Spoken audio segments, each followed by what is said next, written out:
अस्सलाम वालेकुम dear students. Atoms and molecules हम पढ़ रहे हैं। केमिस्ट्री का थर्ड चैप्टर है आपका सेकंड टर्म में। यहाँ तक हमने पढ़ा लॉज ऑफ केमिकल कॉम्बिनेशंस, जिसमें हमने दो लॉ पढ़े, the law of conservation of mass and the law of constant composition. उसके साथ साथ हमने पढ़ा डाल्टन्स एटॉमिक थ्योरी के जो पोस्टुलेट्स हैं, मैन पोस्टुलेट्स, वो भी हमने डिस्कस किए। तो उसी को आगे बढ़ाते हुए आज हम देखेंगे एटम हम अब किस चीज़ को कहते हैं और एटम का साइज़ क्या होता है। एक तो हम देखेंगे आज हम एटम किसको कहते हैं, और साथ में हम देखेंगे एटॉमिक साइज क्या होता है। एटॉमिक साइज, इन पे हम बात करेंगे आज।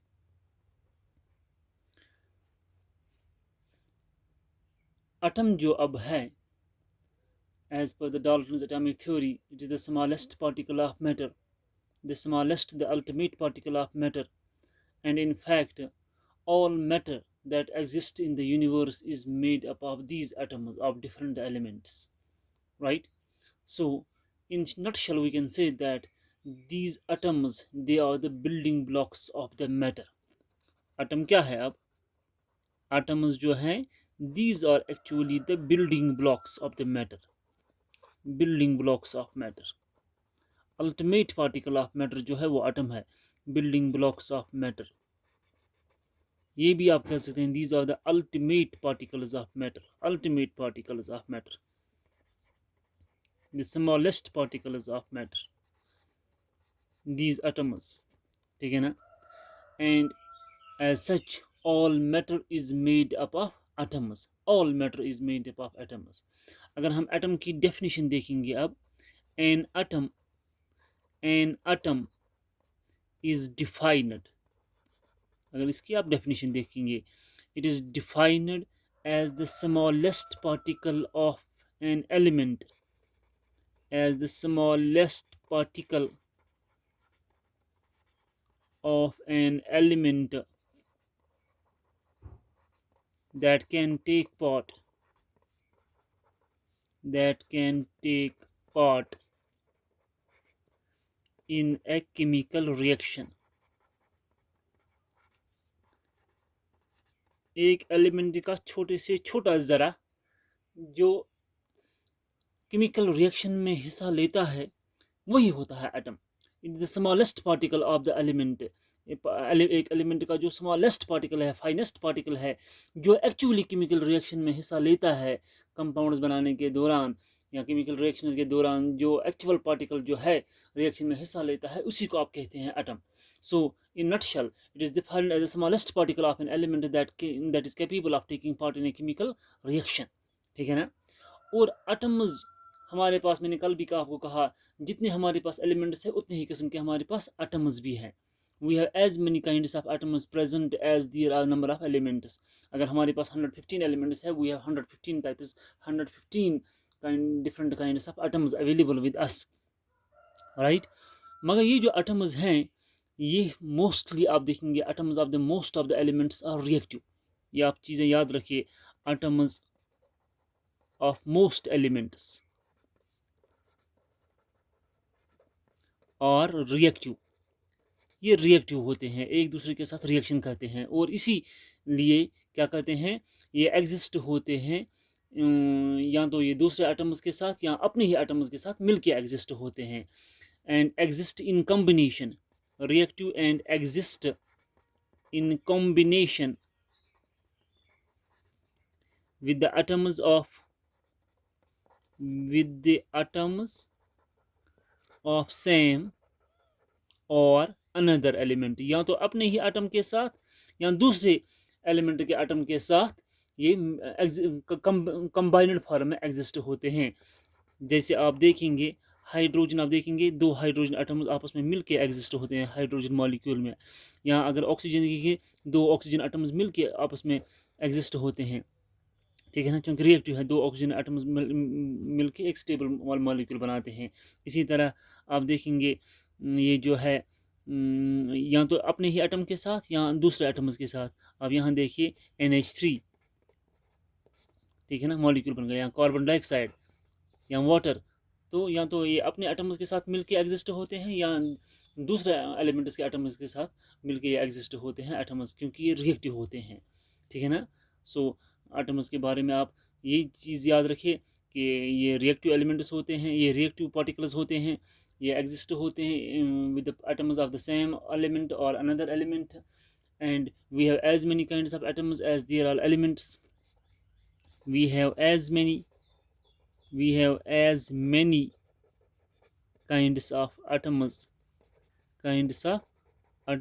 as और elements, जितने हमारे पास एलिमेंट्स है उतने ही किस्म के पास हमारे पास एटम्स है, याद रखना। अब चूंकि एटम जो है ये बहुत छोटा पार्टिकल है, ये बहुत छोटा पार्टिकल है मैटर का, इसको हम आंखों से नहीं देख सकते हैं। इवन के जो माइक्रोस्कोप्स हमारे पास हैं, एक स्पेशल किस्म का माइक्रोस्कोप होता है जिसको आप कहते हैं scanning tunneling microscope, STM, scanning tunneling microscope. इस माइक्रोस्कोप के ज़रिए आप देख पाएंगे एटम्स को।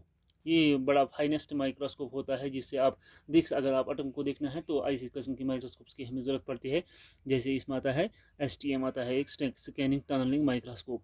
तो बहुत छोटे पार्टिकल्स हैं, atoms are very very small, atoms are very very small particles.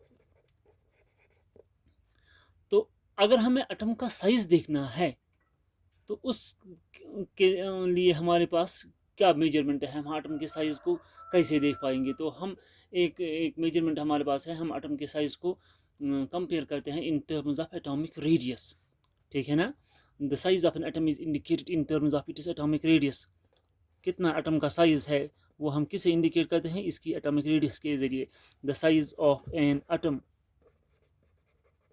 Is indicated in terms of atomic radius. It is indicated in terms of atomic radius. और एटॉमिक रेडियस भी कितना होता है, इसका जो डायमेंशन इसके हैं, ये इतना छोटा मेजरमेंट होता है कि इसके लिए जो यूनिट है वो नैनोमीटर्स हैं। एटॉमिक रेडियस जो है इसको हम मेजर करते हैं नैनोमीटर्स में। Atomic radius is measured in nanometres. अगर आपको याद होगा मैंने आपको बार बार बताया है, जो नैनोमीटर होता है वो क्या होता है, एक नैनोमीटर जो है that is equal to 10⁻⁹ metre, -9 metre. तो अगर आप एक मीटर के इतने हिस्से करते हैं, सपोज 1 2 3 4 5 6 7 8 9, तो यही हो गया 10⁻⁹ एक मीटर के।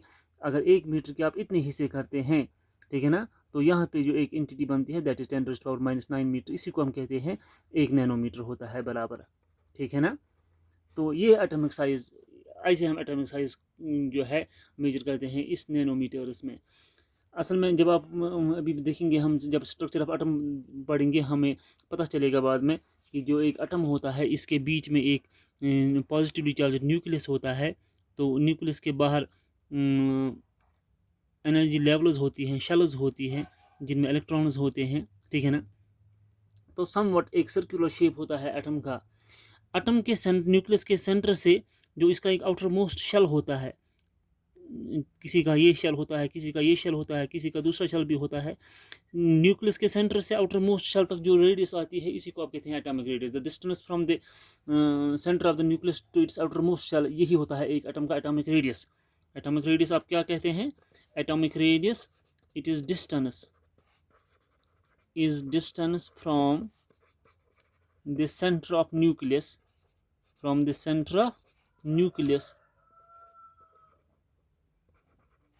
to its outermost shell।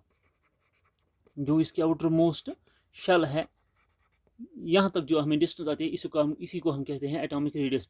अब ये एटॉमिक रेडियस जो है एलिमेंट्स का अलग अलग है। हाइड्रोजन स्मॉलेस्ट एलिमेंट है पीरियोडिक टेबल में।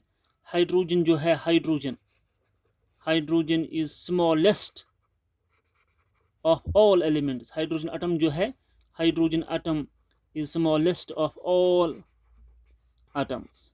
जितने भी हमारे पास एटम्स अवेलेबल हैं मुख्तलिफ एलिमेंट्स के, उनमें सबसे छोटा जो है एटम हम देखेंगे हाइड्रोजन का।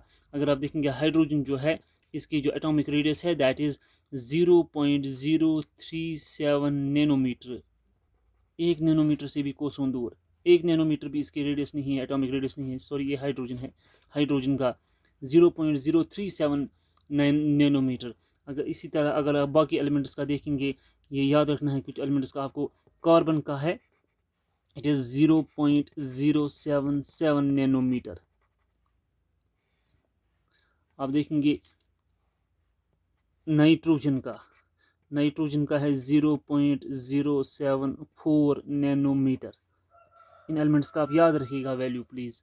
इसी का देखेंगे आप ऑक्सीजन का है 0.073 नैनोमीटर, इसका 37, इसका 73 नैनोमीटर, ठीक है ना। सोडियम का देखेंगे Na होता है सोडियम, इसका है 0.191 नैनोमीटर, ठीक है ना। कैल्शियम का देखेंगे आप, कैल्शियम का है 0.197 नैनोमीटर। तो यहाँ से आपको एक अंदाज़ा पता चलता है कि एटम्स का साइज़ कितना है। आप नहीं देख इन 6 एलिमेंट्स में मैंने आपको दिखाई, 6 एलिमेंट्स में किसी एक का भी एटॉमिक साइज़ 1 नैनोमीटर के बराबर भी नहीं है। तो ये एटम्स आप देखिए ये कितने बारीक एलिमेंट्स हैं, ये कितने बारीक पार्टिकल्स हैं कि इनको देखने के लिए हमें हाई पावर माइक्रोस्कोप्स की ज़रूरत पड़ती है। जैसे मैंने अभी कहा आपको, स्कैनिंग टनल का एक माइक्रोस्कोप है जिससे हम इन एटम्स को देख सकते हैं, because they are extremely the ultimate particles, extremely small particles of the matter and can not be visualised with ordinary microscopes or the naked eye, because of their extremely small size less than 1 nanometre इनका जो size रहता है particles का इन atoms का। All for today, thank you।